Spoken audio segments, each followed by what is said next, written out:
Feruza Normatovaning turmush o'rtog'i qamalganidan xabaringiz bormi? Azizlar, bugun barchasi fosh bo'ldi. Videoni oxirigacha tomosha qiling.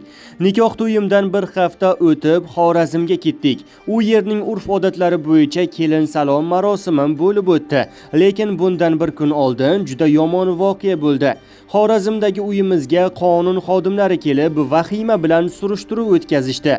Qaynonamdan men bilmaydigan biror narsa bormi deb so'rasam, birinchi munosabatidagi ayolining arizasi bo'yicha kelishganini aytdi. Jarimalari borligini, uni to'lashini aytdi. Kelin salomim kuni ham kelishdi. Xullas tinchlik yo'q.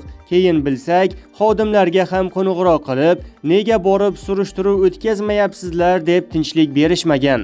Orada Toshkentga keldik. Keyin yana Xorazmga borganimizda erimni olib ketishdi. 15 kun qamalib chiqdi.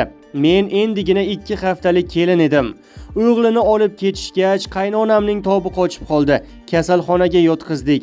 Qaynotam Moskvada, turmush o'rtog'im mahkamada, qaynonam kasalxonada. Hayhotdek hovlida yangi kelin bir o'zim qolib ketdim. Yana Allohga yig'ladim. Yangi kelin kuyovimiz, mendan u kishini olib qo'yma deb duolar qildim. Keyin yana bir fitna boshlandi. Erim qamoqdaligidan xabari bor ikkinchi ayol, go'yo erim unga gul ko'tarib borgandek rasm, videolar joyladi. Vaziyatdan foydalanishdi. Instagramlarda esa bir vaqtning o'zida ikkita ayol bilan yashab yuribdi degan tasavvur uyg'ondi.